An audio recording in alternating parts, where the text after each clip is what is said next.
would you be willing to trade all the days from this day to that for one chance, just one chance, to come back here and tell our enemies that they may take our lives, but they'll never take our freedom!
Welcome to Anti-Tyranny News Radio here on UCY.tv. Thank you for joining me this Wednesday evening.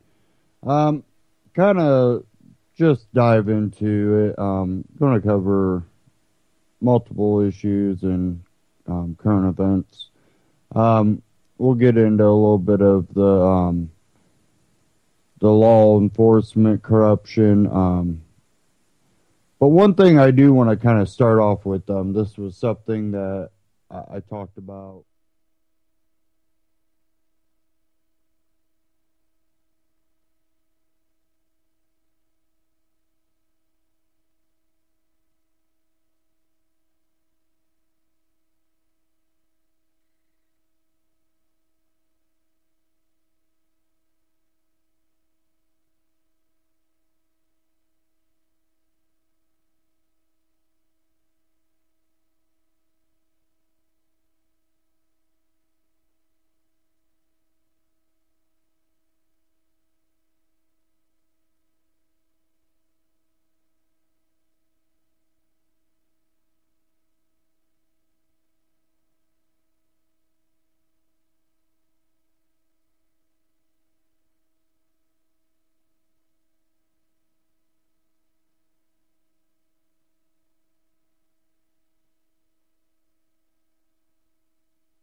Okay, everybody, we should be live now. Sorry about that. Okay, I'm gonna start off with what I left off with Wednesday when we lost connection, um, cable, broadband, whatever it is, went out at the network. So we were not really in a situation where we were able to fix it, but we are live now, so I'll be able to get right into this. Um, this past Wednesday, I was trying to get into this the outlook of the U.S. dollar, and I started to play a clip from AMTV, Christopher Green, and I talked about a little bit before I played it. Then I'm just going to go ahead and start off with this clip. Um, I'm going to fast forward it probably about 4 minutes because it is a 15-minute clip. Wanted to skip ahead because he really gets into some of the more detailed stock market and how everything's playing off. It's all a scam. They want you to think, oh, stock market's doing good. That means the economy. No. Anybody that's out and about, the average person out there, they're not seeing the economy better. They're basically going, what job is left? You're watching factories shut down everywhere. The factories that are going right now, they're basically they're doing okay, but they're maxed out. They can't really. They're trying to penny pinch, and just talking to other people and everything. It seems like a lot of the factories are penny pinching or trying to manage in a way that might not be beneficial for the outlook. But it's a situation where we're being regulated and everything. Um,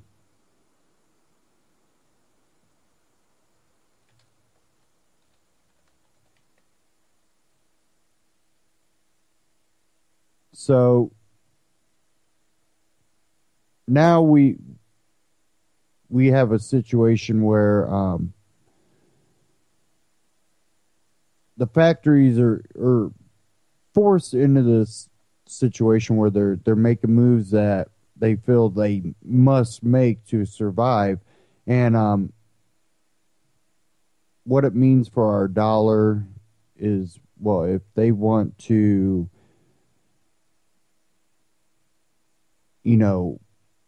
stay in the market, they can't really give raises. They can't expand when they need to. They're penny pinching, and it's not going to do well for the market. We also have some of these big, huge corporatists that they get their bonuses and all that. You're not going to see that go away. You will not see that go away. You're going to see the businesses move to a more friendly place that will allow them to continue to make their big profits. If our government takes any more from them, they'll leave. We see it happening when I can't remember if it was Burger King or what.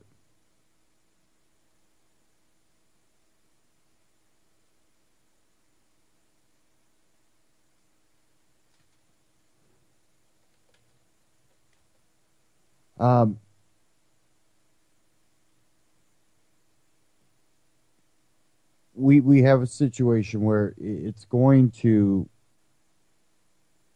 make the average day citizen be in the same situation that people were during the Great Depression. They'll foreclose on your house. They'll bulldoze homes. They'll turn them into parks, and you'll end up camping on them. And you actually see that happening. And now we also see cities that have spikes under bridges, and they're talking about putting paid park benches where you can't sleep on them. They'll close up or something.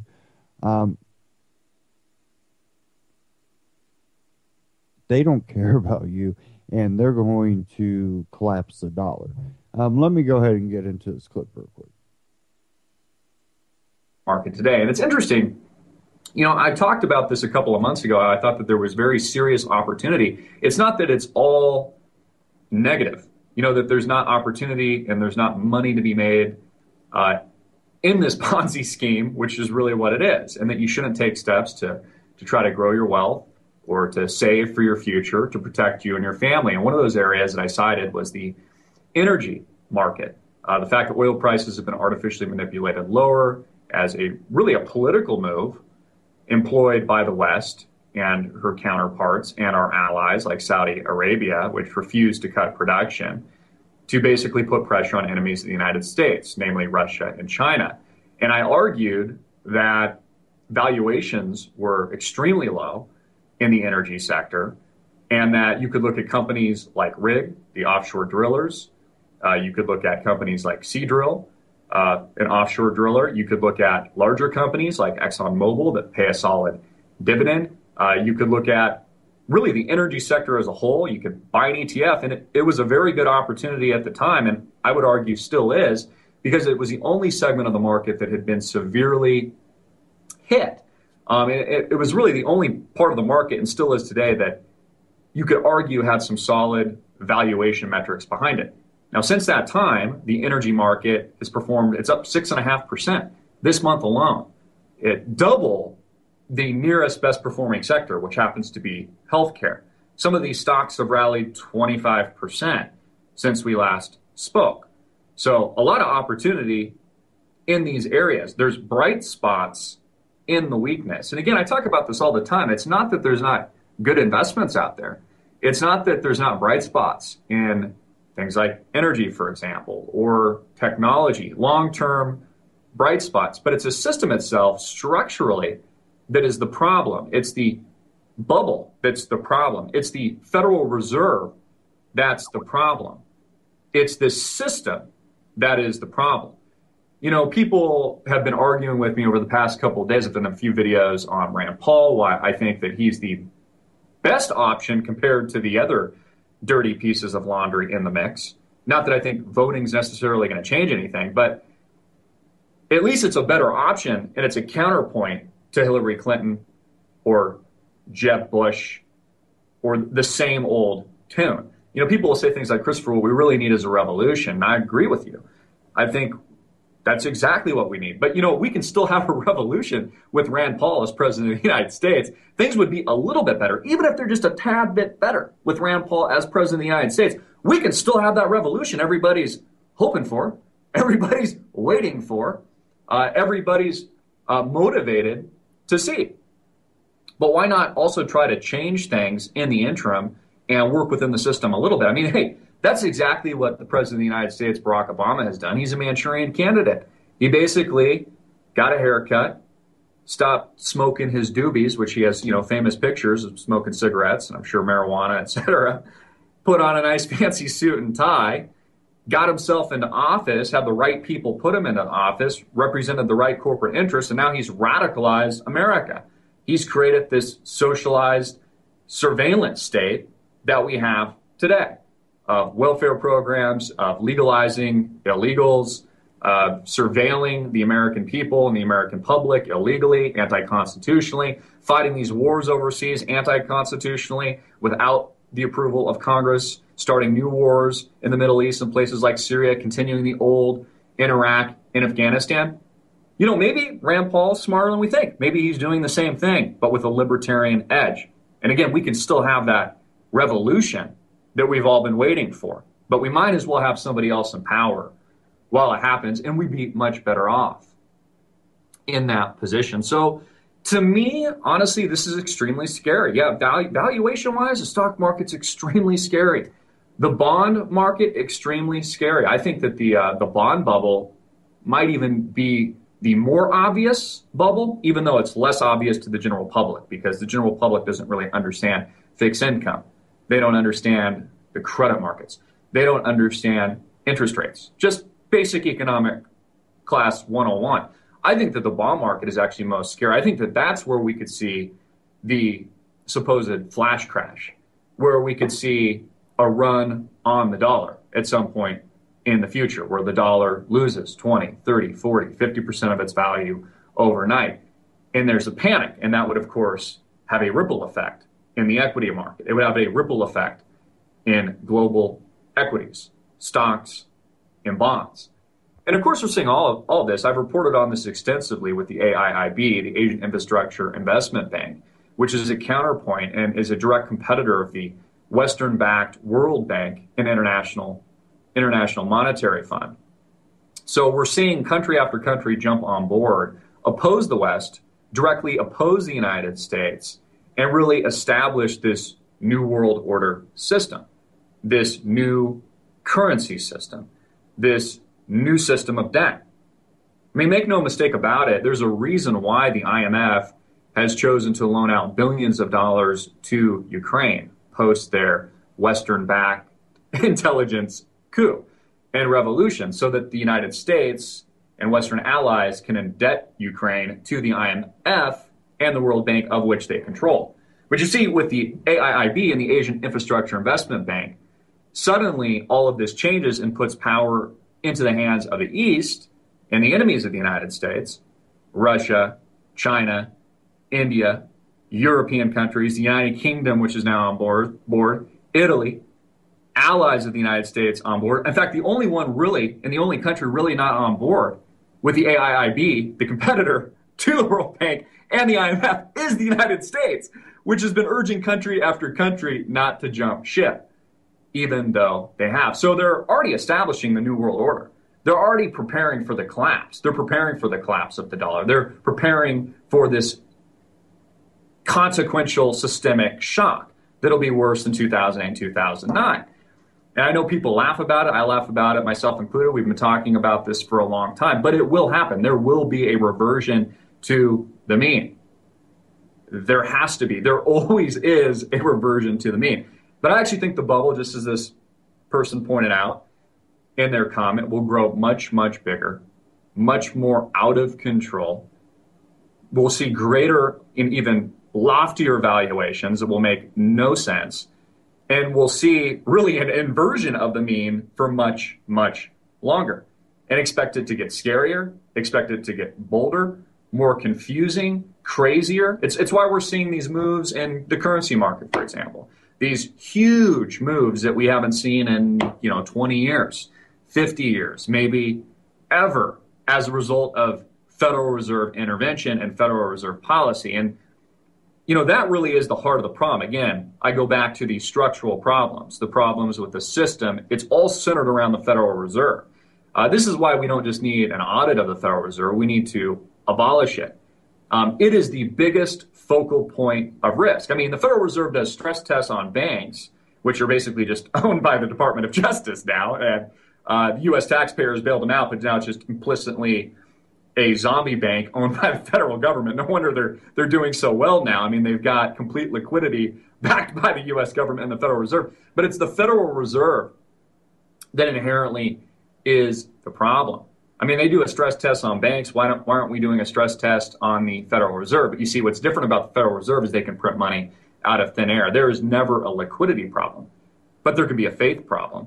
There can be a trust problem. What does it say on a dollar bill? On God we trust. Backed by the full faith and credit of the United States. Well, people don't believe that anymore.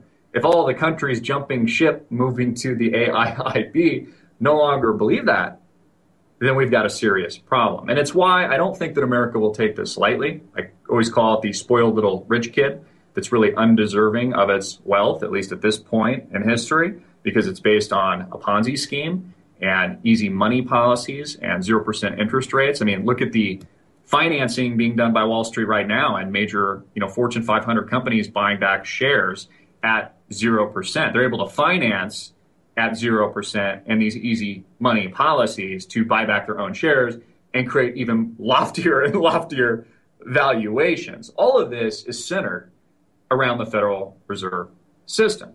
And America is not going to let this shift happen lightly. It's why the reset button, in my opinion, is war. And it's not a little itty bitty war. It's not another war like we've seen in the Middle East. It'll be a world conflict. It will be a world war, similar to what we experienced during World War II or World War I or any other major world event that we've seen in history, because there is always a reversion to the mean. And whether or not it happens this month, next month, 12 months from now, a few years from now, it's going to happen, and it'll have profound implications. It's time for a change, folks. Again, we can have that revolution with Rand Paul as president. We can have that revolution with Hillary Clinton as president. We can have that revolution without any president. But the time to understand that the change is not just ahead of us, but is actually taking place right now. We are living through the moment in history today. I'm Christopher Green. Get this video out everywhere, make it viral, hard hitting it in your face, and click the link below to support our sponsor. Okay, again, Christopher Green, AMTV. You can find him on YouTube. Now,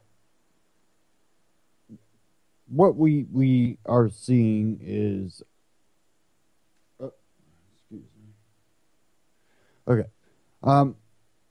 what we're seeing is Russia, China. We have some of the European countries signing on to this new banking system between Russia and China. And you have them actively working on creating their own petrodollar, basically, a currency that they'll trade in oil. And I've been warning people that they are doing this. They are actively doing this. At the same time, here in America, our dollar's being devalued. And we already see that. Prices on things have gone up, but people are just now getting back to work. And a lot of them are working maybe a couple part-time jobs instead of one full-time that was paying good. What we are seeing is a decline in the ability for people on maybe the higher poverty or lower middle class to be able to save. Grocery prices are going up, and everybody's going, gas prices are going down. That means they're not. I'm watching prices still go up. Some prices are holding steady. Some prices are still going up. And of course, you always have your sales. But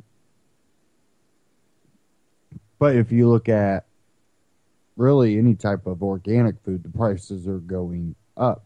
There's a lot more call for organic foods, and it's kind of stretching the market. But when you see other things that aren't organic going up a little bit, and you see other things maybe not dropping in price just because your gasoline's cheap, and then you realize this game that's being played with oil and the petrodollar, and if you think about it, not only is that dollar in your pocket worth less and less every day, every year, Um, there's another thing going on when that petrodollar collapses. Those Chinese goods that you get are going to cost you, because now the world's not looking at the U.S. dollar as something valuable. They're going, that's worthless paper. So to convert it into whatever currency that the Russians and Chinese and others come up with, you will have to. It's like basically trading other currencies from third world countries with the U.S. dollar right now. That's basically what you're going to have. And, it's not certain that they will be able to kill the petrodollar. But you want to know what a lot of these battles in the Middle East and over in Ukraine between which the Middle East, that's a really complicated. I'm not going to go for that far down the rabbit hole with that one and how it links to all this. Just research OPEC. If you do enough research, you'll figure it out. But when you look at Ukraine, they want to control the outflow of oil. The West does or the EU, from Russia. Because if Russia has enough influence in Ukraine and its ability to bypass certain EU countries or other countries, the more outlets it has to get that oil through without having to deal with the West, better off Russia will be. But the West doesn't like that. We got to keep our petrodollar, which eventually this is all going to collapse. It will. It eventually will all collapse. When? We don't know. But there's definitely a lot of active movements by other countries to get oil off the U.S. dollar. We've become an empire. We are basically the empire that everybody hates right now. And we can make all these arguments about why, well, we're already in this situation, so now we got to. No. You got to understand we have to get control over our freedom here before we can have any type of influence over there. Because freedom will allow you to progress. It will allow people to be innovative. And that's why I urge people to just get rid of the U.S. dollar, is get other things, whether it be, seeds, prepping gear, whatever. You gold, silver, tools, anything that will have value no matter if everything keeps kicking along or if everything collapses. You need something that will have that value. And never put all your eggs in one basket. I always say that. Do not put your eggs in one basket. Don't over diversify, but definitely, spread those eggs out a little bit.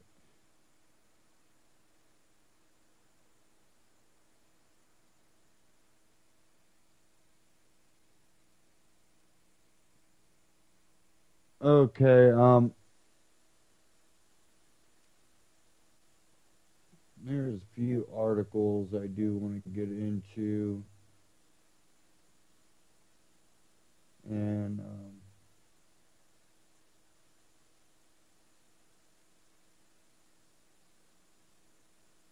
trying to figure out which one I want to cover right away.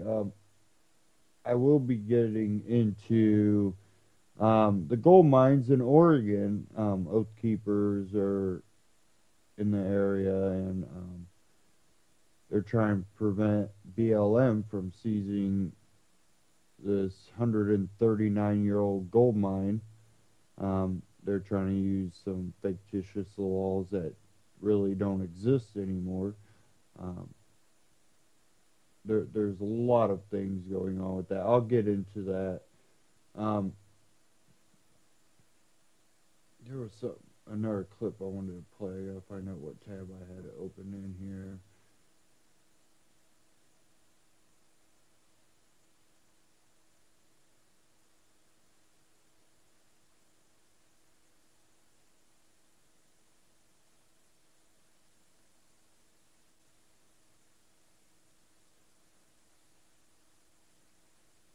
Okay. I might have accidentally just closed it.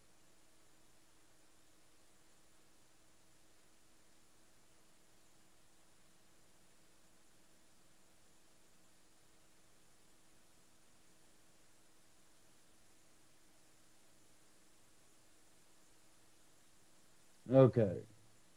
I found it again. This one from, I got this article from benswan.com.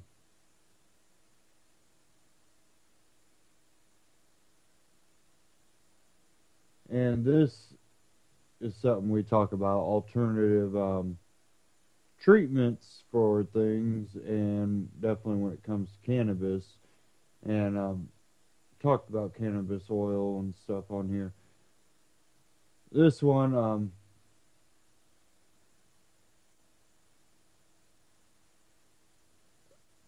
benswan.com, Madison, Minnesota. The legal case of Angela Brown, a Minnesota mother who was charged after she treated her son's health problems with cannabis oil, is expected to end as Mrs. Brown and the state of Minnesota have reached an agreement.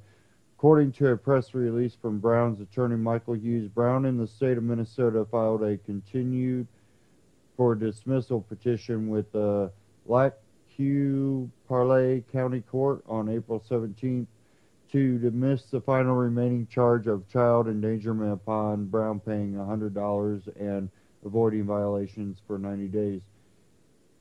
Angela Brown will not have to plead guilty. Quote, this resolution obtains the ultimate goal, which was to get the charges against Mrs. Brown dismissed, stated the release. And I'm going to play this short clip here.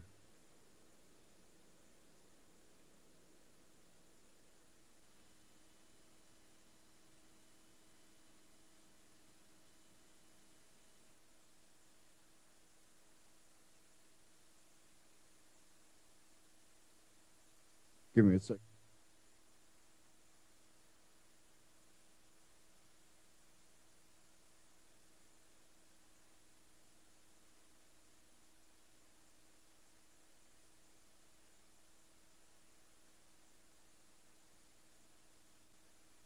Stupid commercial, can't skip.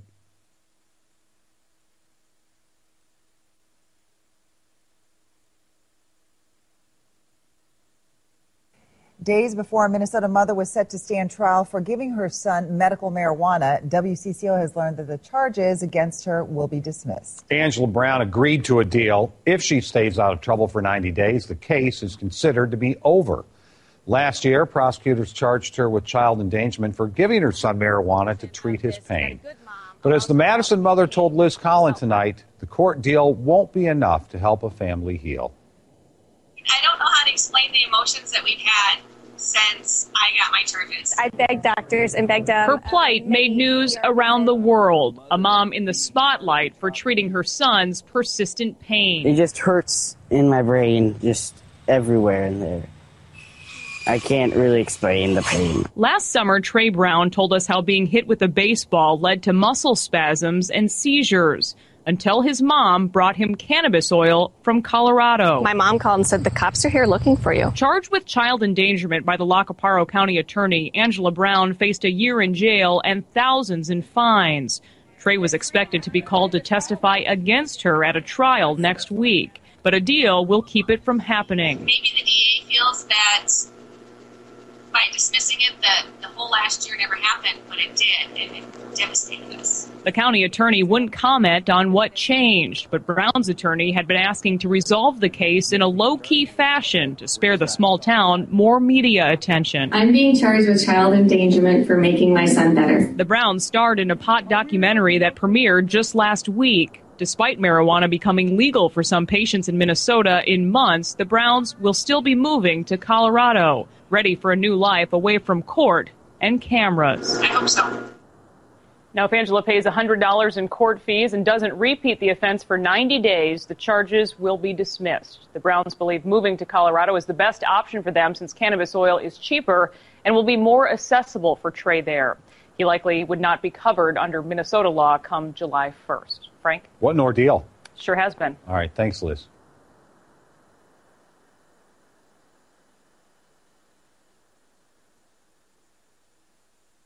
Okay.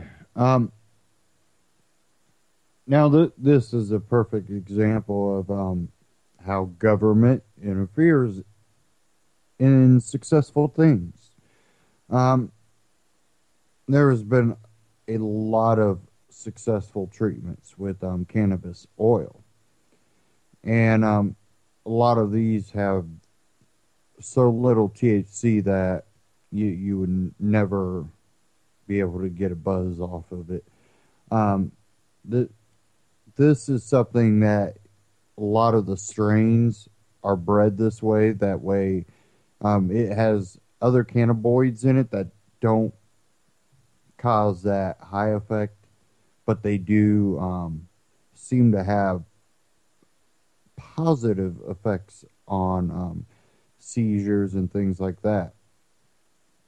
And there's also people that have claimed that they've treated skin cancer with it, which I don't know for facts, but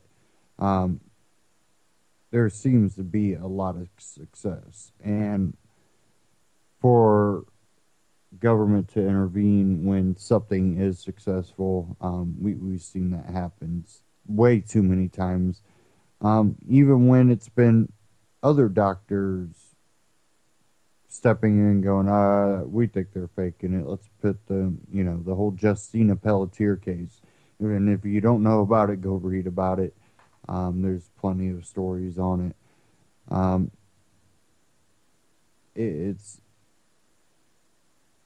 It's something that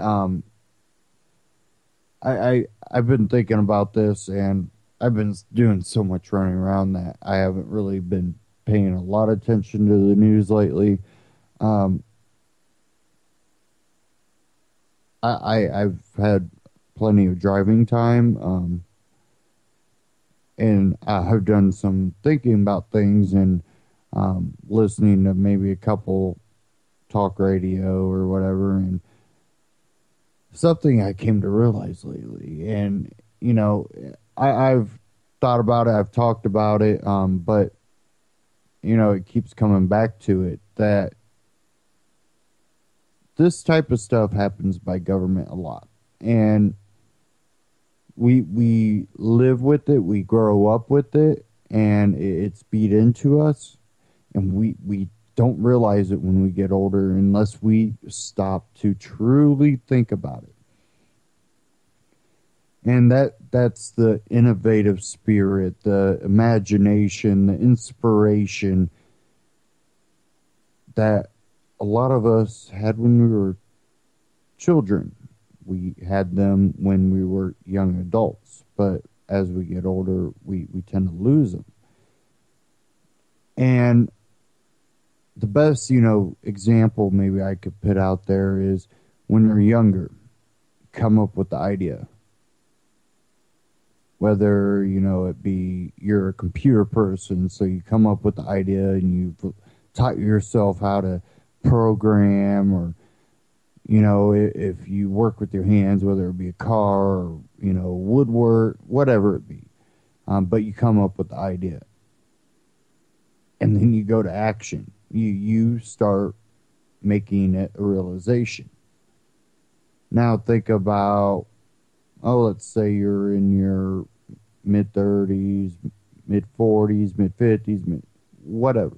Well, we're in past our 30s now. Past our 20s. We're not teens. We're not kids.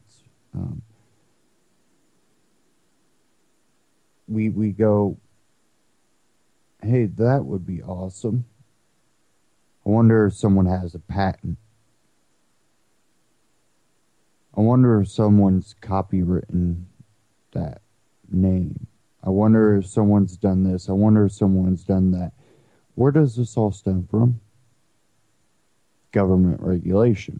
And it gets beat into you as you get older. No, you got to follow these rules and stay in these guidelines while you're being creative. Look at some of the biggest minds, the most creative people. Oh, let's think of Tesla. How much he was ridiculed, demonized, and ideas stolen.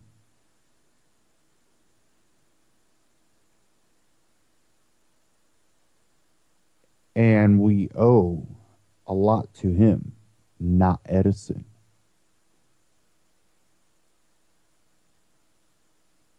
But that constant beating in, we need to reach a consciousness that we go, hey, we're going to be creative. We're going to invent things, and we're not going to follow guidelines. If we have to keep it personal, if we can't make it commercial, well, one thing you could do is maybe leak it, make it free. But we have to beat the system mentally, what it does to us mentally, and we have to find ways to work through all the holes in the system that are left there, usually for a purpose for other people to benefit, their friends to benefit.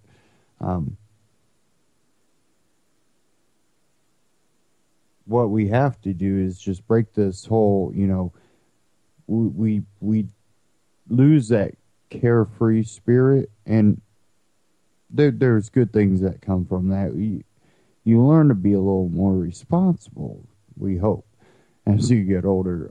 But there's a certain carefree about us that we should keep around. And that's our creative, our exciting, our adventurous side. And the problem is when you allow that other part to enter your life, you gotta stay in these guidelines. You can only be creative in this box. Well, you have to be able to shed that, because if you don't shed that and you still try to be adventurous, you're probably going to end up alcohol and drugs. But if you can shed that and allow your adventurous, your creative side to be inventive, I think that we could beat the system at its game on that part. And, it goes back to, civil disobedience and all that.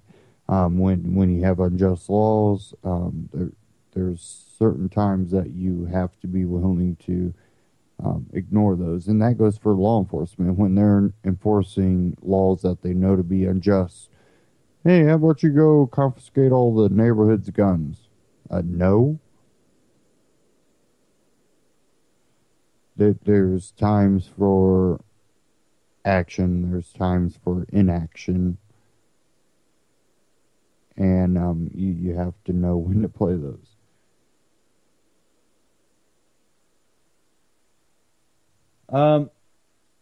Let's get on to this. gold mining. This was put out by Next News Network a day ago. So it's not breaking now, but it was breaking then. But here we go.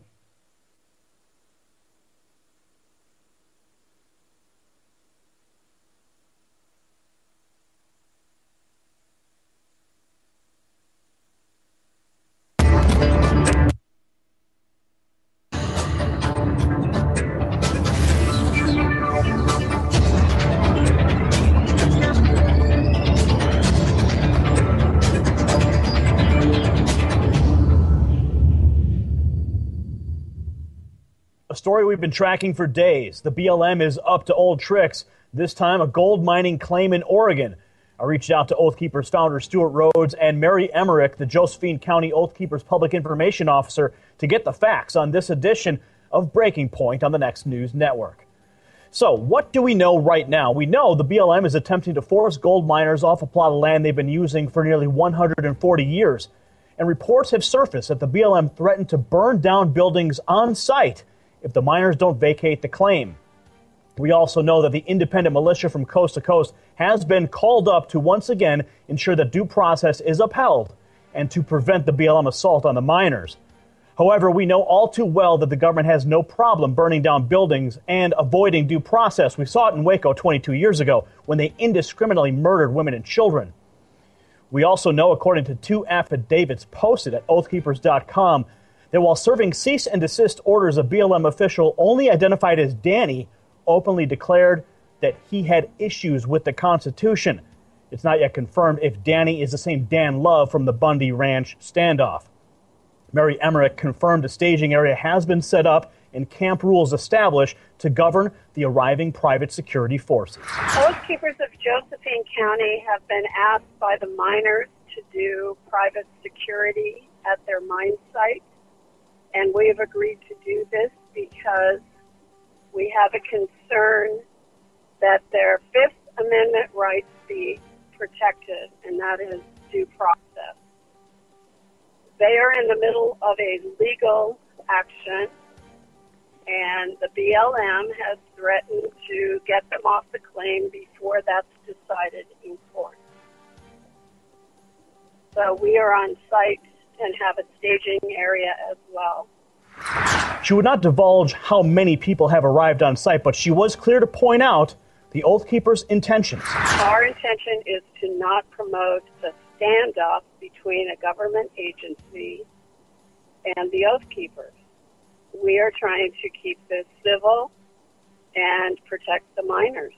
Meanwhile, Sheriff David Daniels stated the BLM are not taking action at this time.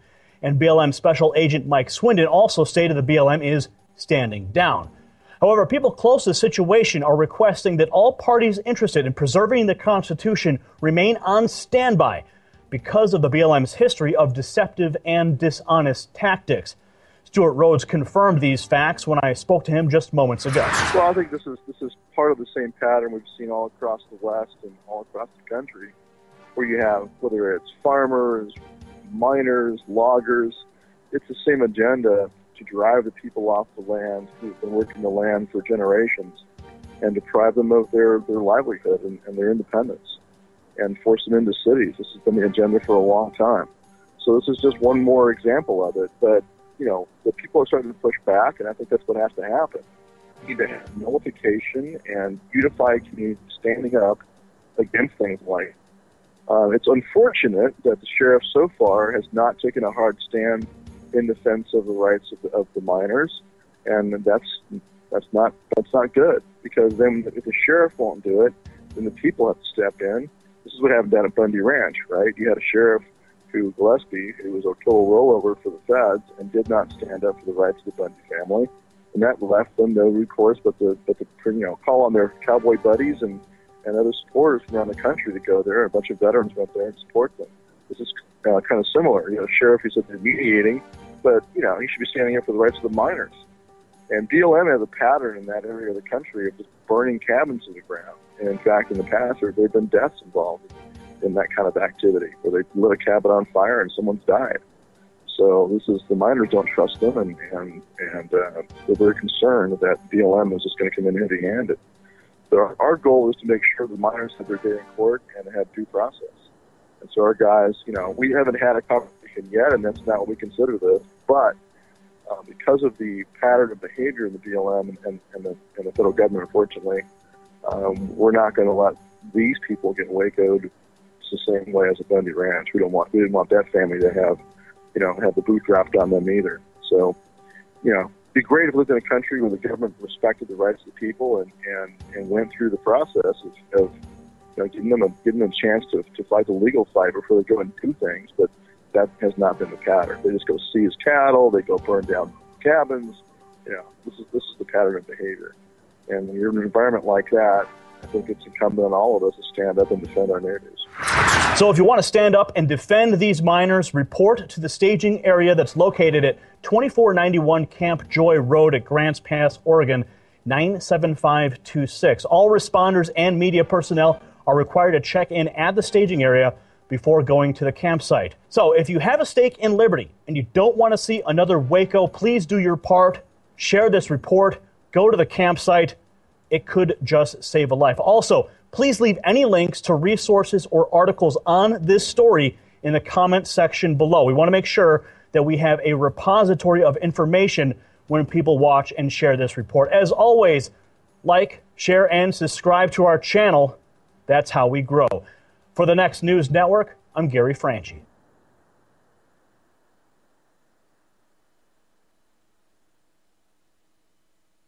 Okay. Next News Network, YouTube. I think it's NNN.org, maybe.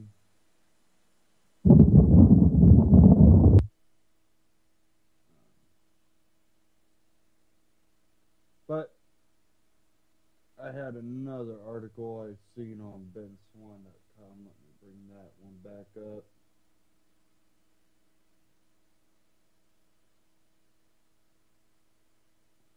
And I'll read that one.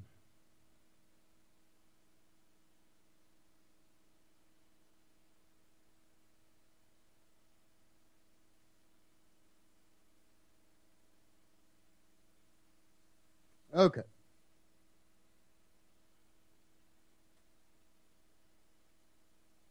Says here, maybe. Earlier this month, officials with the BLM, okay, what's going on here? Sent a letter ordering local miners working at the Sugar Pine mining claim in the Gales Mining District near Merlin, Oregon, to vacate the property that locals have mined for the past 139 years.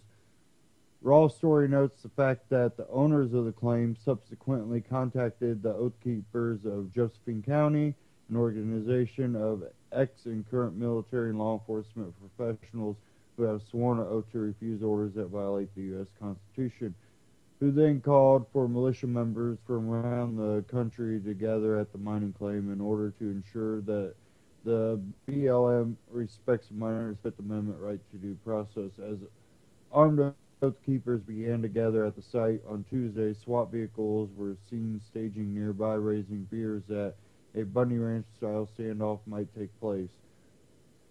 The dispute centers around the Sugar Pine mining claim itself, which Congress set aside for local miners in 1876, allowing them to establish their own rules and regulations.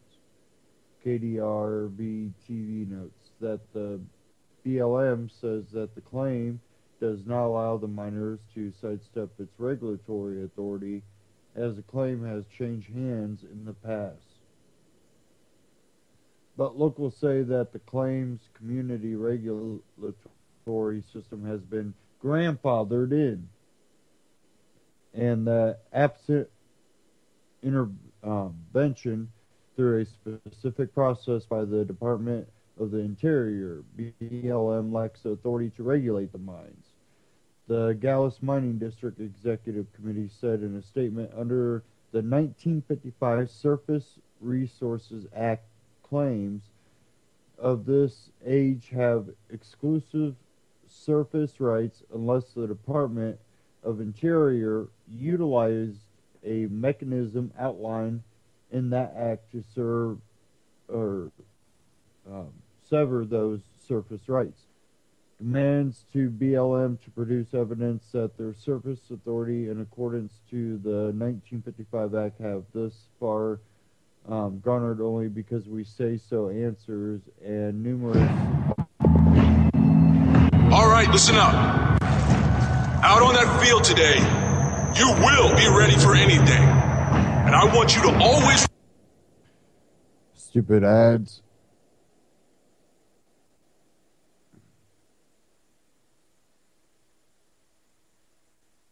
I don't even know where it's coming from.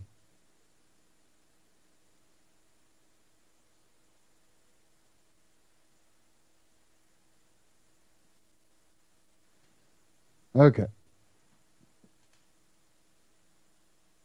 It says the stop orders came after several months of back and forth maneuvering from both sides and clearly retaliatory in nature.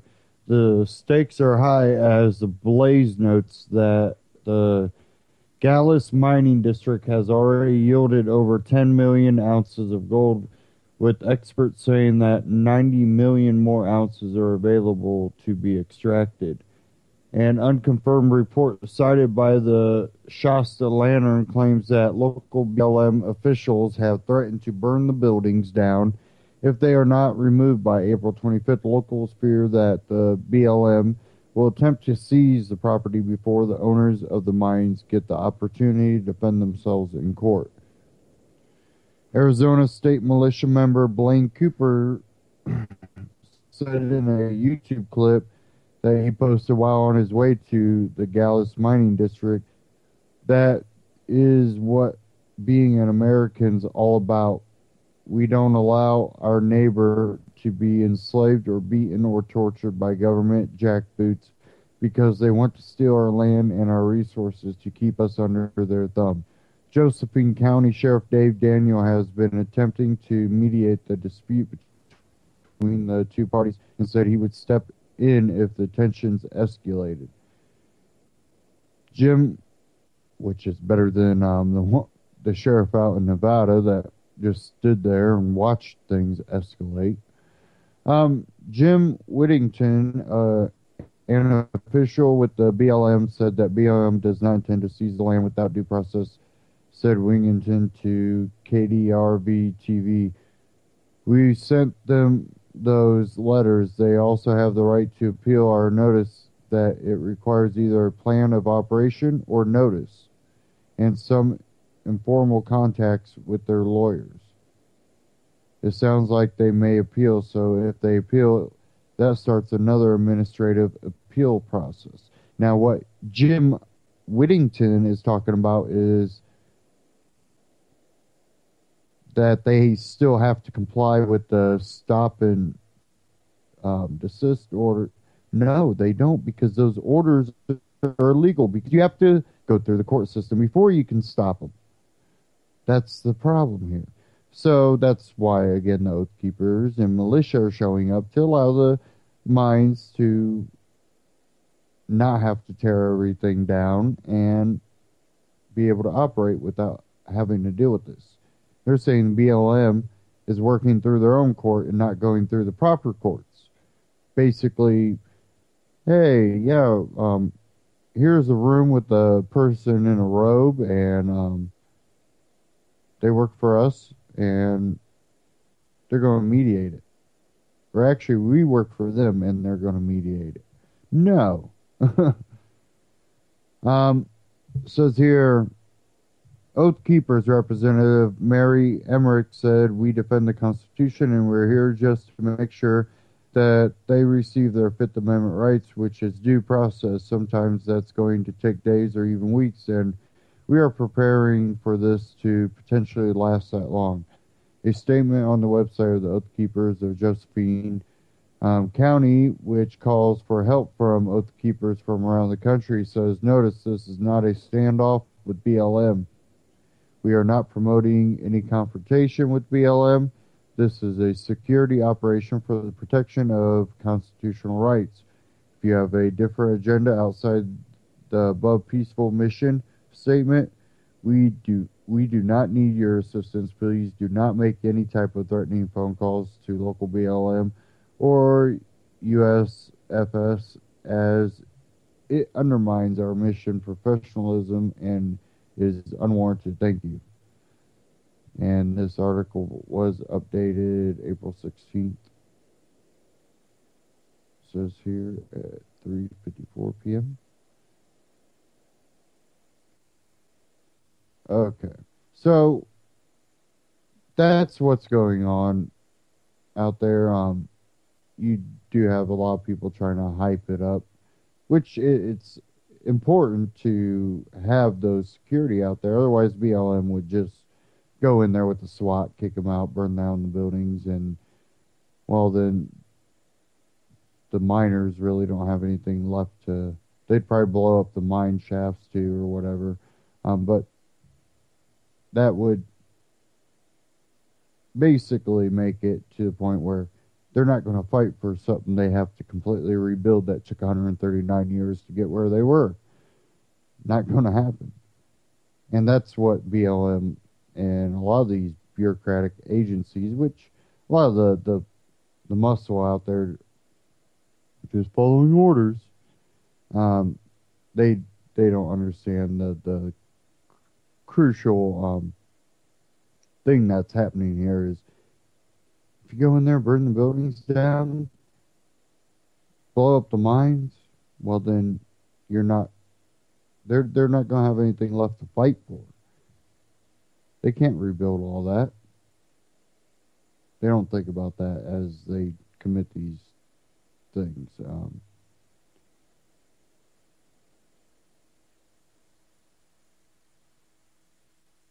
I think that this will probably last a lot longer than we think. Just knowing BLM tactics and government tactics,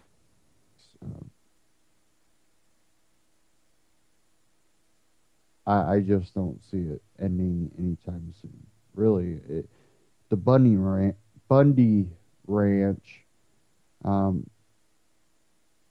it hasn't really ended either.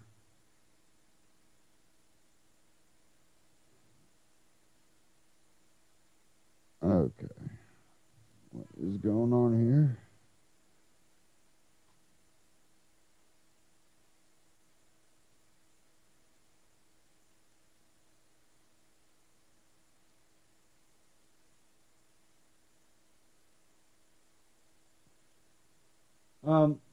There was this J Helm been going on. Let me bring up an article here. Remember, I've been kind of out of the news for the past few days, so.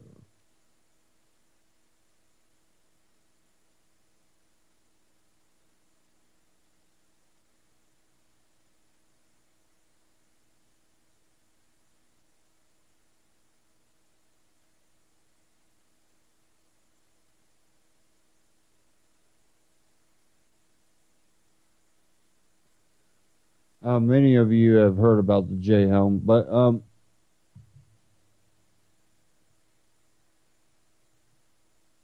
there was a article here out of InfoWars.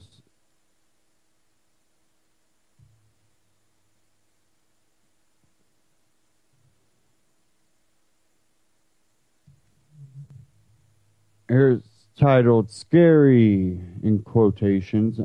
Big Spring residents report tanks, helicopters arriving before Jade Helm.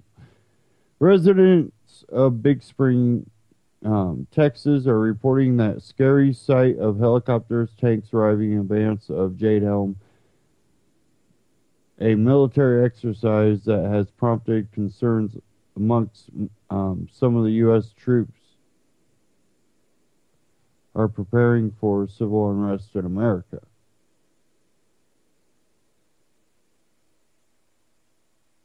And I have no idea why my internet is just kind of taking a shit right now.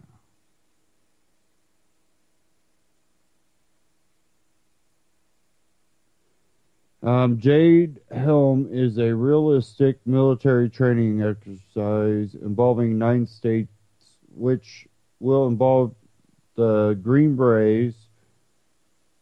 What is going on here?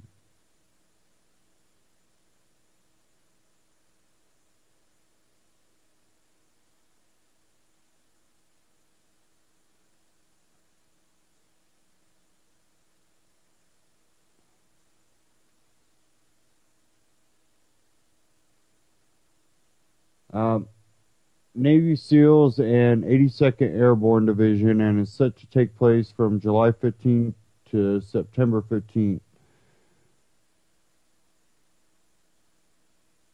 Excuse me as I get ready to flip out.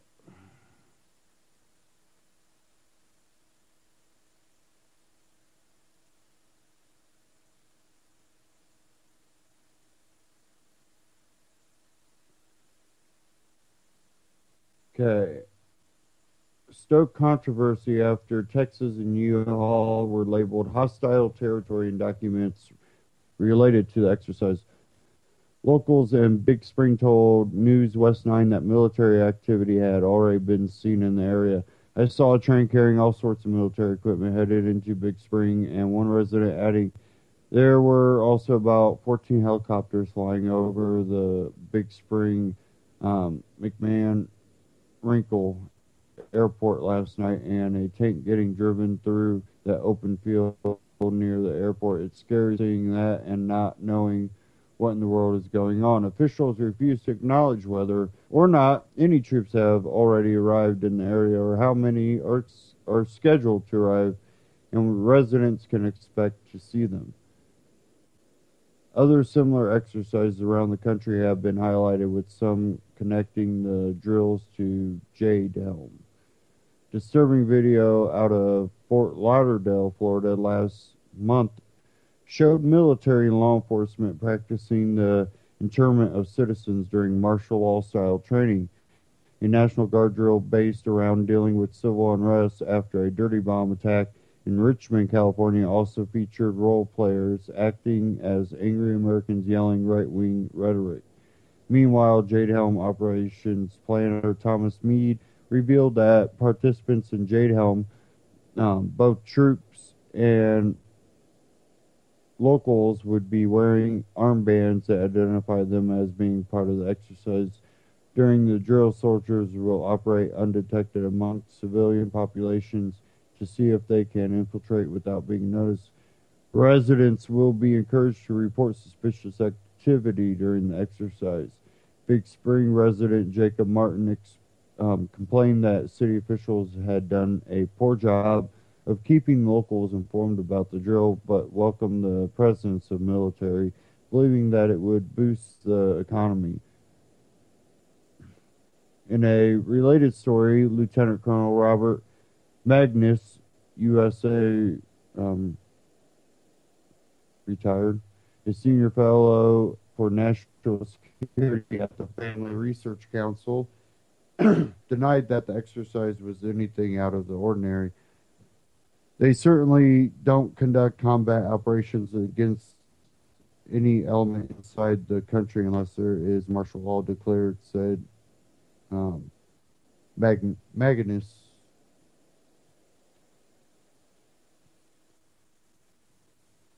You can read that at Infowars.com.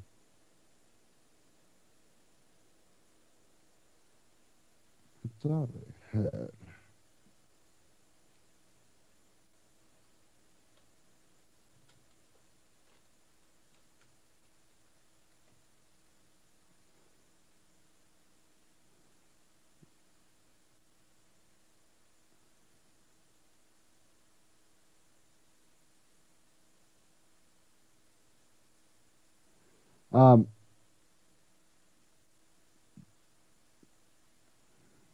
Give me a second here. I'm having a couple of issues. Trying to restart a couple things.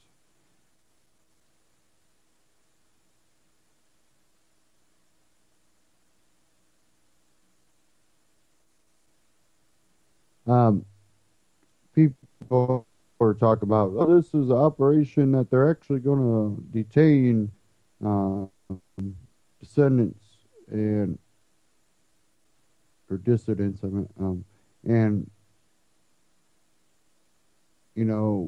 disappear them. I don't think that's the case, but hey, if you're in one of those 9 states, which I forget how many there are, but what's going on is kind of a little trippy.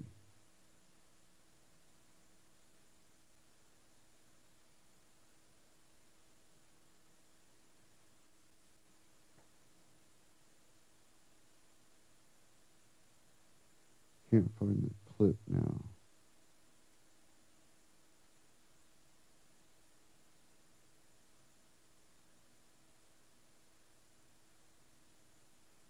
Okay, well, I'm going to play this one from Alex Jones' channel on YouTube, Jade Hellman, The Destruction of Our Liberties. And I believe he talked about, well, I'm not even going to play this one. I don't like to play a lot, Alex. He gets enough publicity for himself. So,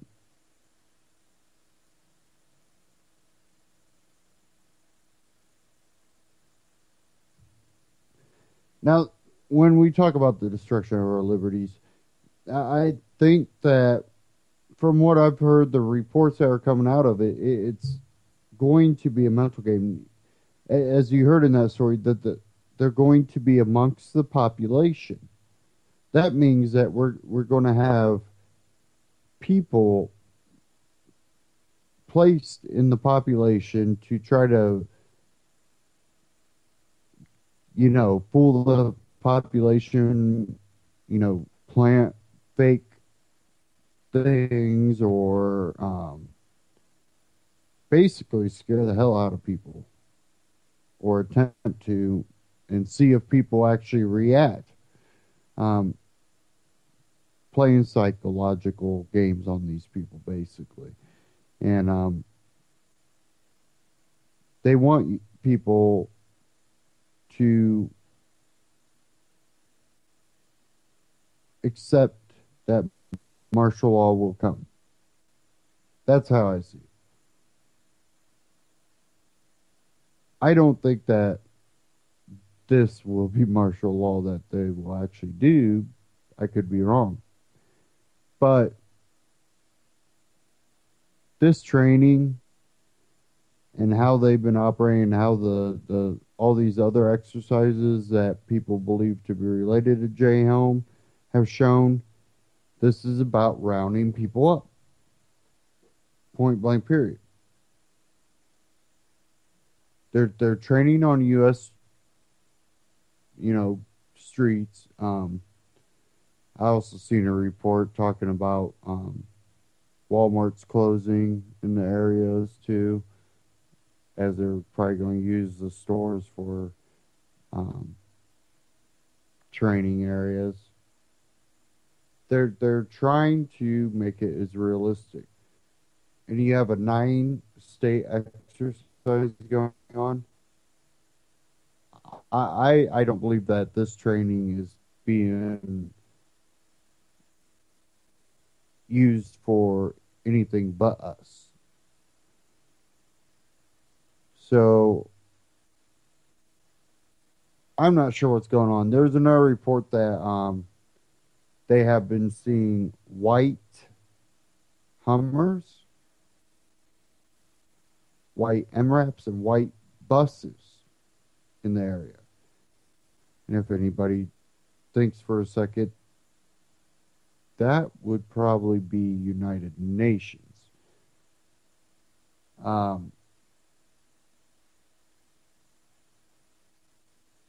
That throws a whole nother thing into it, which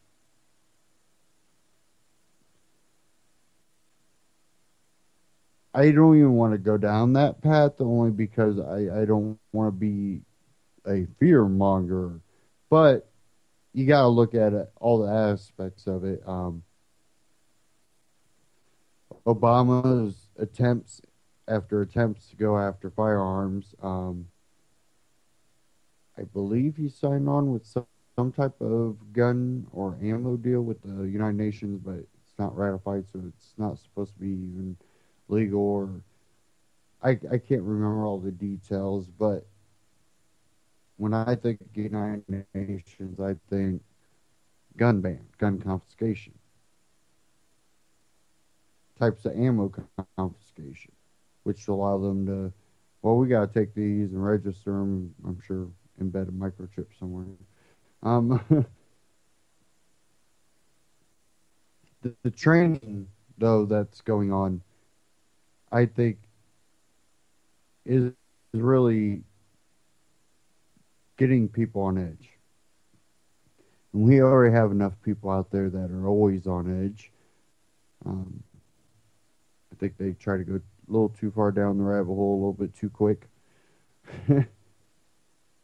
But this Jade Helm, there's something about it. I don't want to be a fearmonger, but we do have to be mindful of the things going on around us.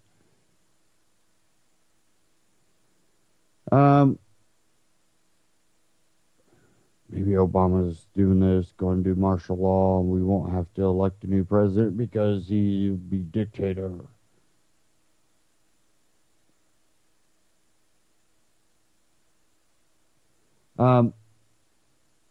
I do have one here talking about the election from We Are Change. If I can get to it here.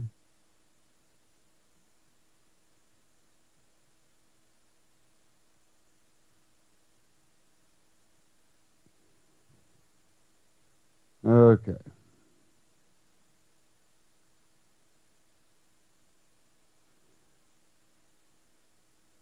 This one was posted a day ago. How Hillary Clinton will win the 2016 presidential election. Well, no, not if Jade Helm and Obama and martial law happen. So there's people out there, I've already seen it, that are trying to, this is the end of the world. Probably not. Always be prepared, but wow. But let's go ahead. Play this clip from We Are Change. The game is in. It was rigged. It's all an illusion, and still Hillary Rodham Clinton will be the next president of the United States because of it. Why is this going to happen? Because of incidents like this. What do you want?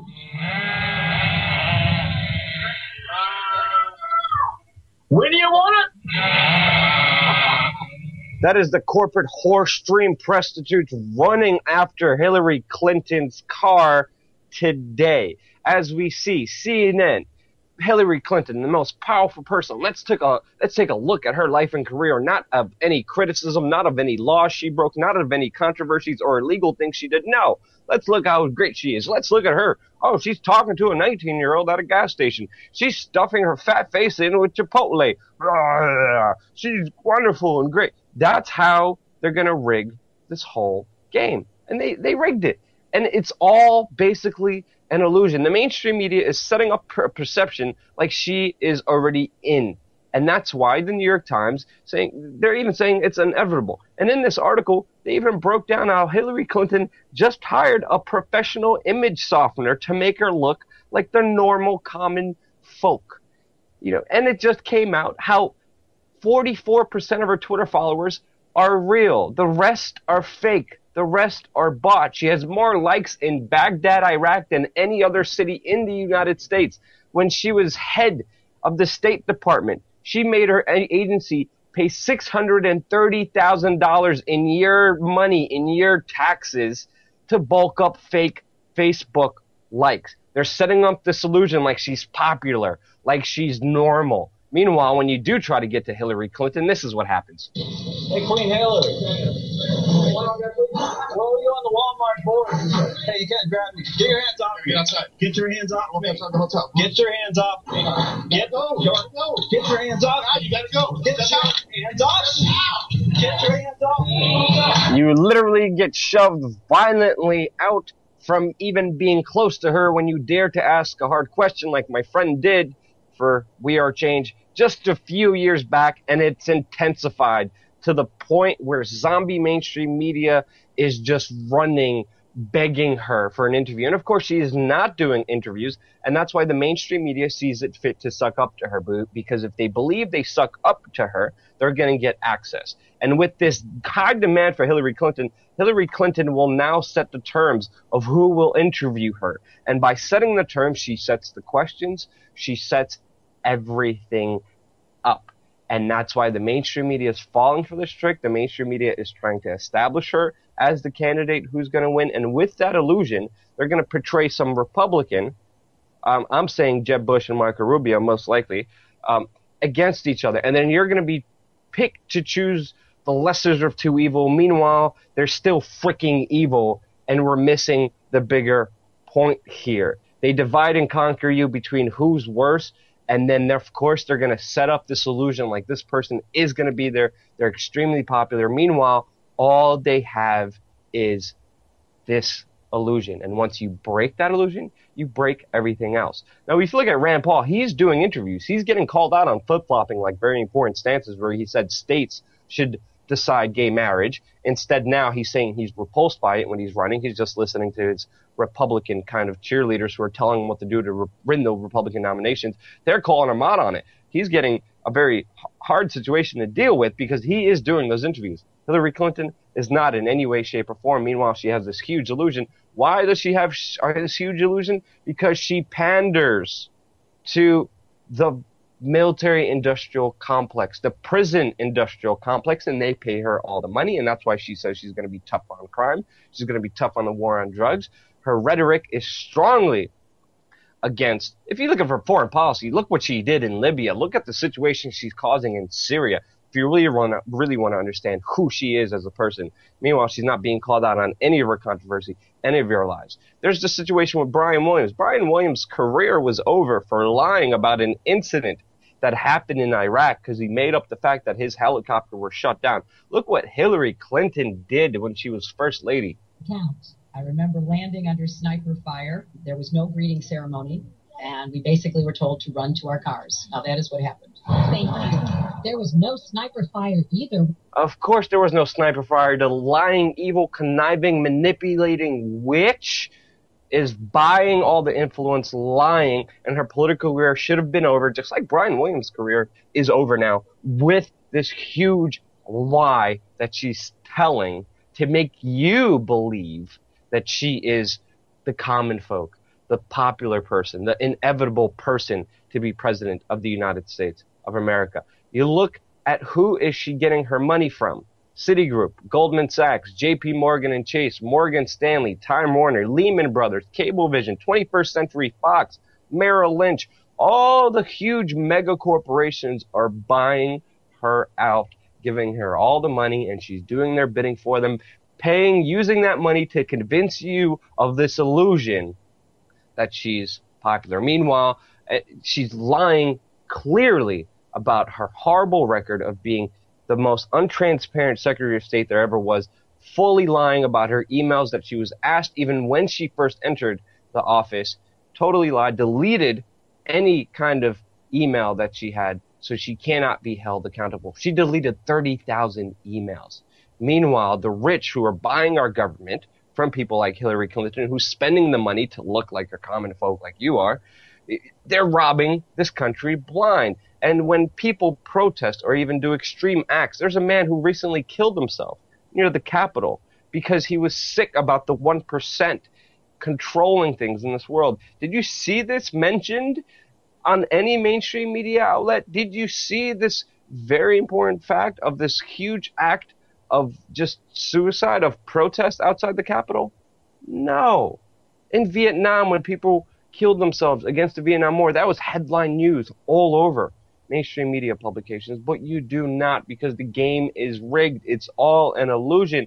And the second we stop believing it, the second we stop supporting it, the second we don't be fooled, it is over for them. And not only is Hillary Clinton being bought off by all the top mega corporations, the top elite of this country, she's also being bought off by other foreign countries like Saudi Arabia, which she received $500,000 worth of jewels from a Saudi dictator who chops off heads, persecutes gays. Meanwhile, she's pictured with all these Saudi Arabian just dictators who violate women's human rights, who persecute gays and journalists, but she knowingly accepts money for them with the Clinton Global Initiative's gifts. There's a reason the Saudi dictator is giving $500,000 worth of jewels to people like Hillary Clinton. And of course, then we know the fact that the FBI is also covering the link between Saudi Arabia financing the 9/11 attacks, but don't talk about that. No. We have to talk about a very important fact of Hillary Clinton at a gas station who talks at a 19-year-old.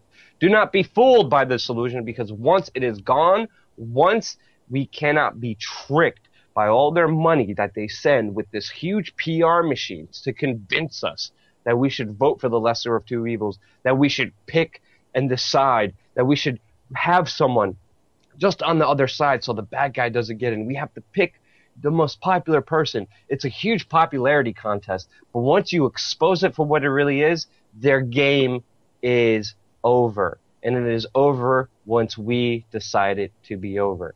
And that's why, Hillary Clinton, they're spending a lot of money getting Facebook likes. Who do you think Google and Twitter, that they're paying all this money for all these fake likes and fake fans? Who do you think that are going to cater to? Independent media like myself, who is exposing them, or the hand that feeds them? And that's these people. And of course, that's why they're censoring again this YouTube channel. Our subscribers are not getting these videos. Videos are being demonetized without any reason at all. And they're making sure you do not see this video. That's why share this video with anyone you think is being fooled by this huge game that's being played with your lives. Share this video. If you found this information helpful, click the like button. All the links and information and video and articles and documents will be in the description below. Fact check everything before believing anybody. Believe yourself. Do your homework. Most importantly, do not be fooled by this illusion.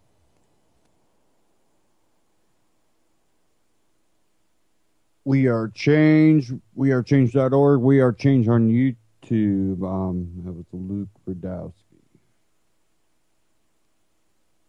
Now, I don't know who's going to end up in office. I really don't care, because even if Rand Paul is the one that ends up in office, I don't think that we'll end up better off.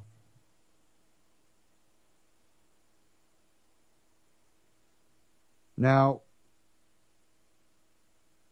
what would a Rand Paul presidency do? That depends on who he's going to be, not who he's going to play. That is something that we're not going to know until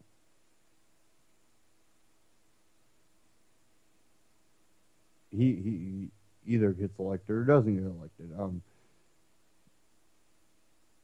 The thing about it is he has an opportunity.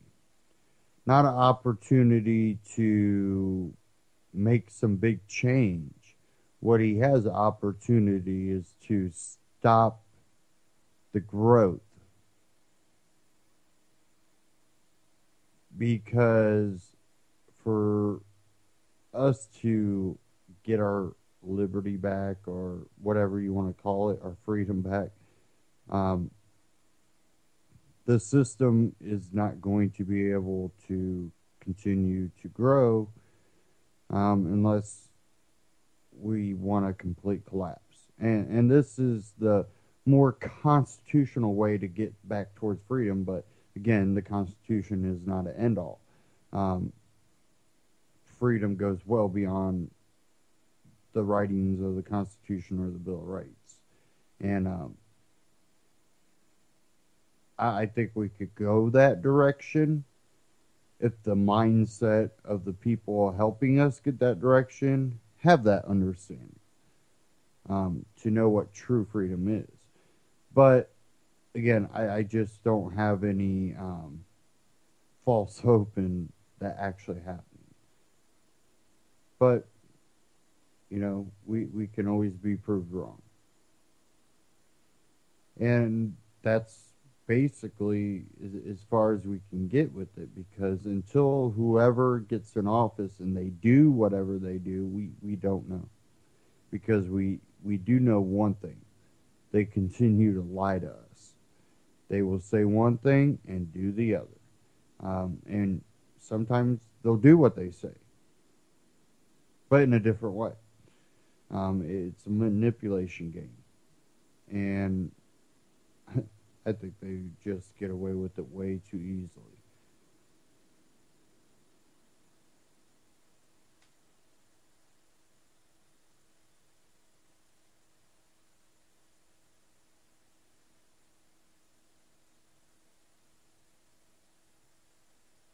Okay.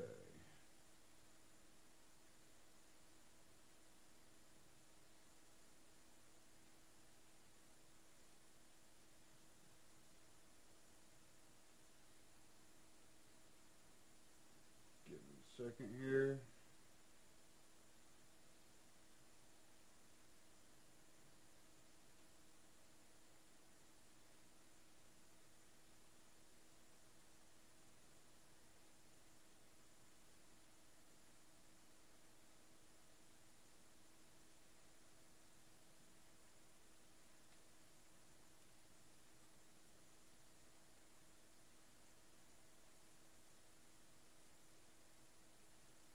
Now, many of you know that government likes to use social network to track you and watch you, and many people haven't taken on to social media because of that reason, which I think a good thing. But I've also watched many people leave social media, leave Facebook.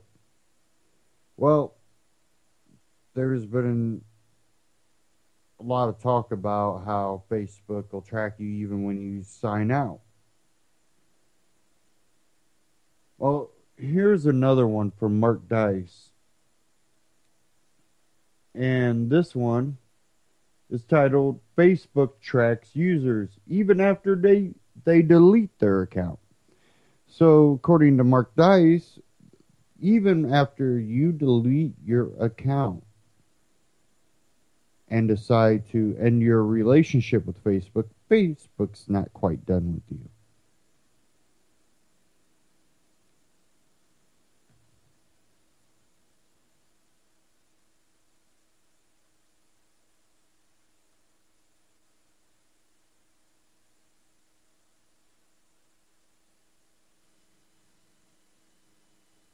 Well, if you needed any more evidence that Facebook is an evil Orwellian corporation in bed with Big Brother, not to mention the intelligence agencies, here's one for you. Facebook apparently still keeps tracking cookies on people's computers after they disable their account, delete it, and request to no longer be followed. Oh, but you use Facebook, Mark. You're a hypocrite saying Facebook is evil. I don't use Facebook for personal reasons. I never post any personal photos or information or anything that I like or any products I use or places I go. Hey, look at me and my hot girlfriend. Isn't she cute? Let me post a picture on Facebook and link up her page so everybody knows who I'm dating. Oh, a bunch of mentally enslaved morons use Facebook. It is a tool. Unfortunately, many tools use the tool for the wrong thing. But this is just the latest in a long list of Orwellian activities and really probably breaches of law that Facebook has been engaged in. I mean, recently they're now just dumping stories down the memory hole if they just deem them to be inaccurate or a hoax, so that they don't show up. So literally the things that you post in your newsfeed that you want to share with your friends, Facebook dumps them down the memory hole and it just simply doesn't show up on your friends' news feeds if those articles contain certain keywords or if they just deem them to be inaccurate. Yes, that's right. Well, it's just under the disguise of a hoax. We're just preventing hoaxes. Yeah, President Obama, of course, visited the Facebook headquarters approaching the 2012 election. Oh, yes, Obama targets youth and the tech crowd at a Facebook town hall. Introduced by Mark Zuckerberg here, who got to interview the president. Again, Facebook really a front for the intelligence agencies to try to data mine every bit of information about people. So desperate to spread their internet all over the world that they're building these enormous solar-powered drones that they plan on flying 17 miles above the Earth for just months on end to deliver places with the internet that don't have it. Yes, because there's 4 billion people on the planet Earth who don't have access to Wi-Fi. So good old Facebook literally building these drones to fly around the size of a 747. Oh, for years on end. I'm sorry, did I say months? It will fly for years on end. Do I need to talk about Facebook's facial recognition system now? Almost as accurate, or these reports are old, I'm sure it is as accurate now as a human being. Oh, not to mention that Facebook has been caught, at least once. We know that this is just the tip of the Orwellian iceberg, manipulating people's emotions. Yes, but as ABC News article here points out, well, you consented to that in Facebook's social, in their terms of service. So they took part in a study to manipulate the feeds of almost 1 million users just by tweaking certain things and tracking what people like when certain stories are shown or aren't shown or are buried, yes, et cetera, et cetera.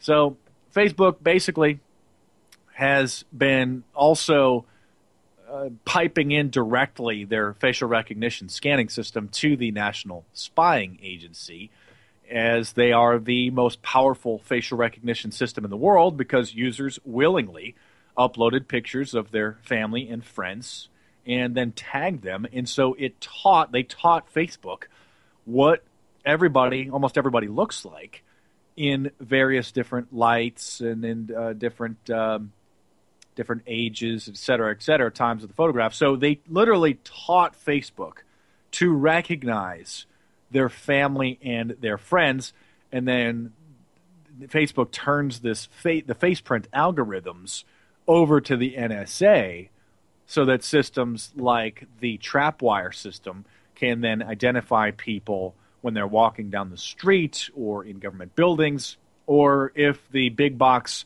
superstores get their way, pretty soon inside shopping malls and big box retailers like Walmart, Target, Home Depot, Lowe's, etc. Check my previous videos on facial recognition. For 14 years, they've been scanning the Super Bowl using facial recognition systems. So in the last couple of years, Facebook's facial recognition algorithms became as powerful as a human, and now with dozens of photographs of people in different angles, different lighting conditions, Facebook now can virtually identify every single person on the planet and then feeds that directly over to their friends at the National Spying Agency. So there you go. Waste book again, screwing people's privacy. Really one of the central hubs of Big Brother, as the mentally enslaved morons who use Facebook to promote their lives simply are being manipulated, having their egos stroked as they brag about every moment of their life, continuing to post pictures. Mark Dice on YouTube. Now, all of the social media in some way is being tracked by government. They don't even need access. They just can watch. They can have their own system to monitor. But you do have companies like Facebook that really just are vicious at what they do. And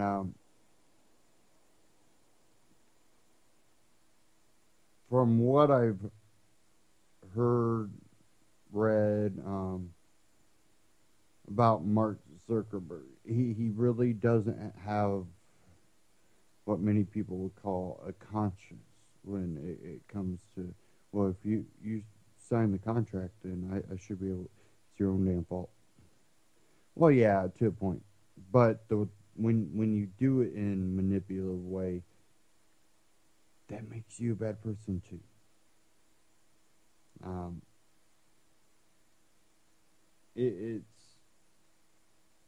It's kind of a world that we are now pretty much used to. If you do it on the internet, companies are just giving your information away. A lot of times they'll supposedly fight it off with the government about, oh, you just give us broad warrants all the time. It's your fault. Well, I think it was a LavaBit, the encrypted email service. Yeah, he shut down his servers, killed everything, and shut down his business to keep government out of it. Think of how far we could be if we had companies that were willing to do that. Not only do that, but then invest in ways around it. These people made millions. You could retire on that and then kind of help fund the underground stuff.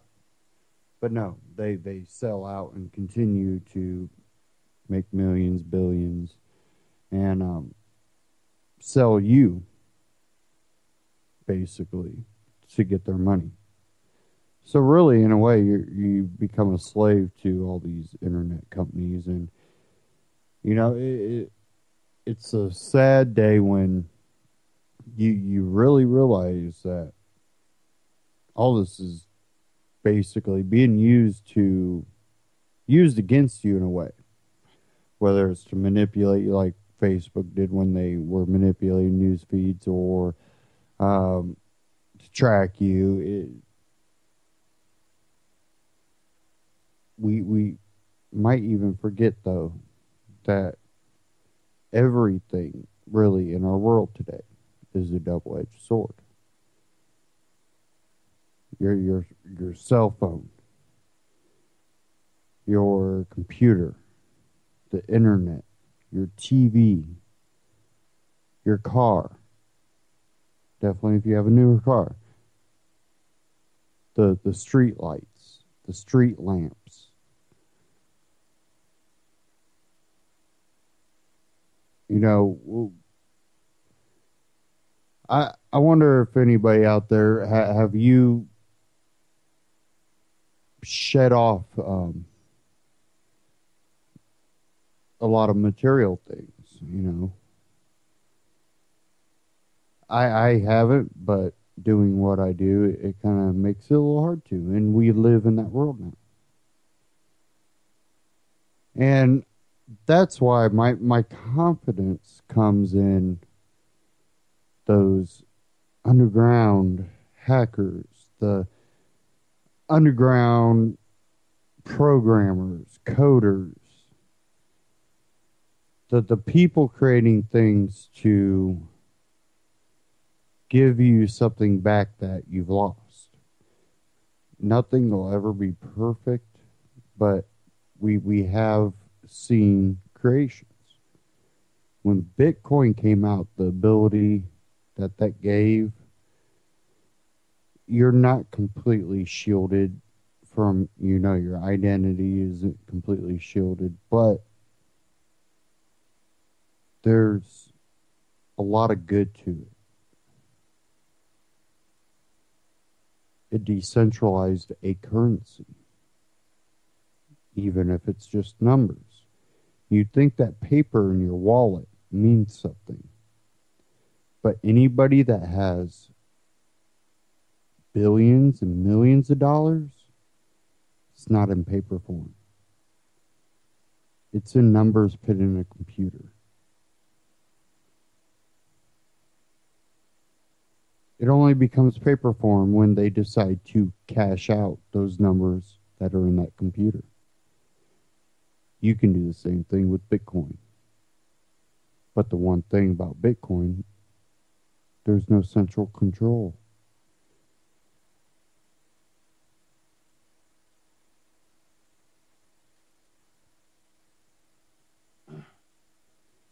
We're reaching an age, I think, that a lot of us might fear, not understand, or maybe just understand it, don't fear it, just want no part of it. But I think it's going to become, you either have to try to get along with the times and work with those type of things that help you work around the system, or you're going to have to be the mountain man or the backwoods guy. Because I think the in-between is going to kind of fade away. I could be wrong, though. But I think that what we see now, though, is I see older people that are in their 80s or 70s, deciding to pick up technology. They need a tablet now. Why you need a tablet? Because I can't keep up with everybody. We've reached that age that our evolution of technology has put us in a situation where to stay in tune with the majority of society, you have to be connected. I think that's also where a lot of people get fear. Because if we look at where technology is going with these type of companies like Facebook or Google, it's wearable devices. Or you can also have implantable devices. And again, like Mark Dice was talking about, the facial recognition. So even when you're not connected, you're in the system.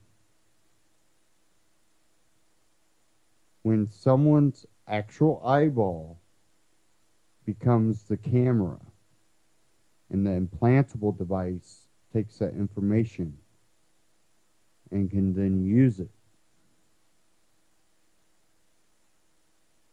you as a solitude person, or I don't take pictures, I don't do Facebook, it's not going to matter. They will create a profile for you, and they will base it off of everybody that interacts with you. So their camera is their eyeball, and then when they say your name, there's the voice recorder. When you talk to them, voice recognition. Again, I think that's where all these hackers, Anonymous, and all of them, they're going to play their role in how the future turns out. Will you allow corporations and government to keep tabs on everybody? Will someone stop that system? Or will someone create a system that can't database this stuff in a way that someone can use against you?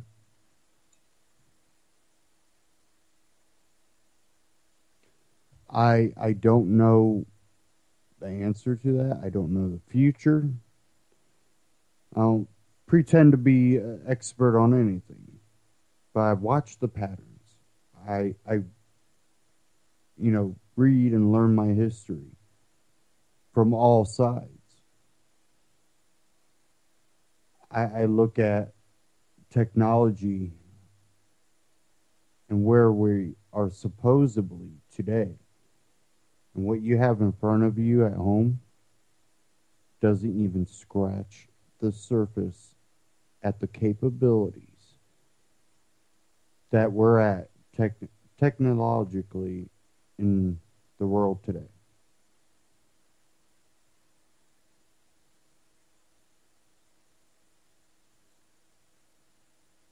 Look up when the stealth fighter was first created and when it was released to the public.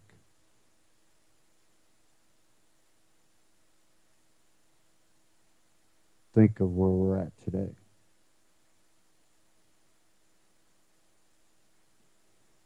Okay, we got 10 minutes to go. I'll give a quick 5 minutes if anybody does want to call in. If they have anything to talk about technology today, where it's going. I did see one report. If I don't get any calls, I'll just read this. And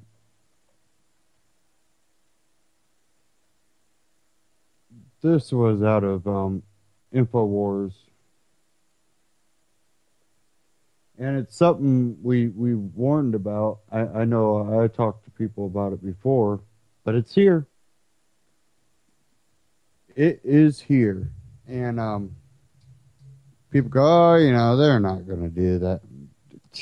The technology's there. They're going to use it. Out of Infowars.com, intelligent street lights to watch Florida residents. Data collecting LED street lights, part of General Electric's Intelligent City Initiative.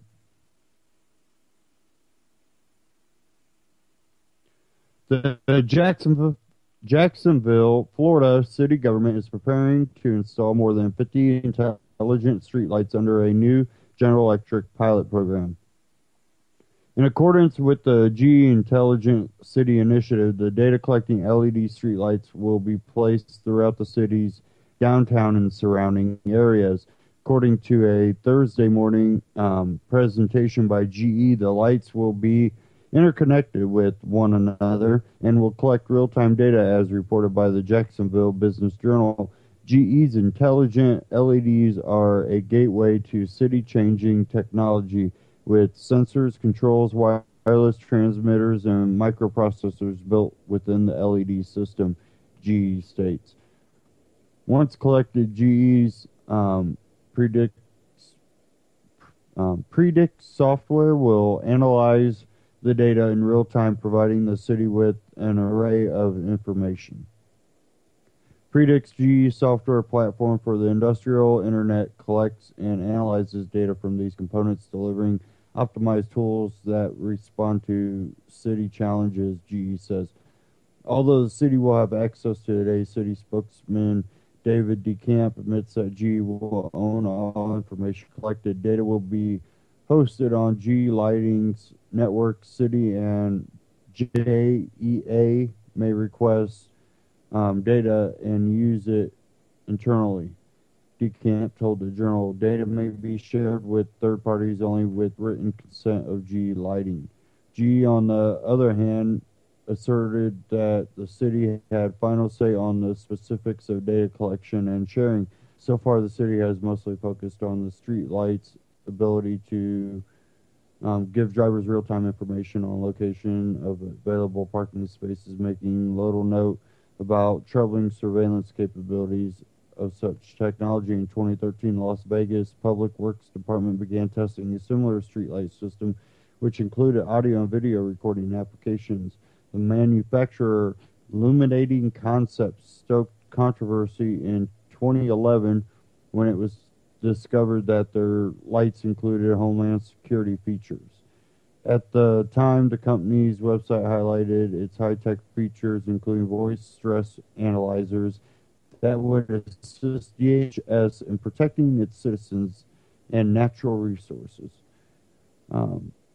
If the city installed streetlights with surveillance abilities, you would never know, a Homeland Security employee told reporters at the time. According to GE, San Diego, California will also participate in the pilot program. And again, you'll start to see these nationwide. It's just a matter of time. And again, you know, where are we going with technology? It's not going in a way that just benefits you. It's in a way that it'll benefit you. You'll be able to find a parking spot easier. Screw you. I'll find it myself. No, they try to justify. I think that's where the saying lazy people prop up a system by leaning on it. I need everything to do everything for me, so I don't question whether it takes my freedom away. That seems to be kind of where we're at.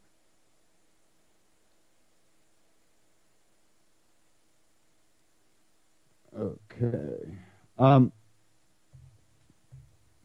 You know, the one thing that we basically can do is back each other up, protect each other's freedom, kind of like what the Oath Keepers and militia are doing out there at the gold mines. You need to be this way with your neighbors and everybody. Whether you believe in what they're doing, if they're not harming others, that's the basic principle. And that's the only way to stop, you know, even if they are spying on you, it doesn't matter because they can't do anything. That's the most important thing we can do to combat this. That, and if you're hiding any dirty secrets, they'll come out. You know, one of the big things, I've talked to people that have wanted to do a broadcast, a podcast, or, you know, YouTube videos. But they're like, but they'll know things about me. I don't want to be that open because then they might try to target me. Well, and a lot of these people have Facebook, Twitter, Instagram. I've seen their profiles after they friend you because, oh, well, I got my profile as private. Had a young guy friend me, and he was probably in his early 20s, maybe mid-20s. But I seen his profile. Well, then he had all kinds of, you know, Rastafarian, pot leaf this, pot leaf that. And he was one of those same type of people. I don't want to be that open. That's why you can't see my profile picture unless you're friending me, and then you can see me. Dude, they already know. At least be an activist. Because they know. And if you aren't open about things like that,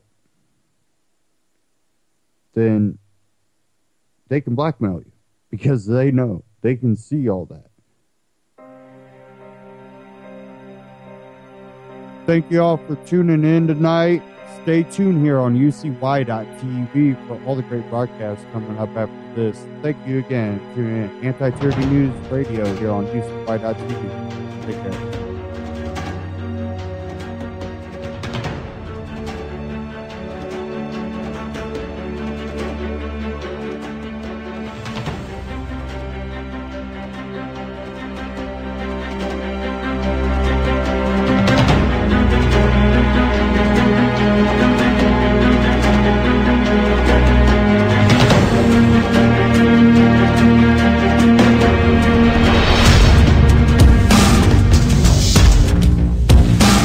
On the tracks, you can catch every Monday night and Friday night at 9 p.m. Eastern Standard Time here on UCY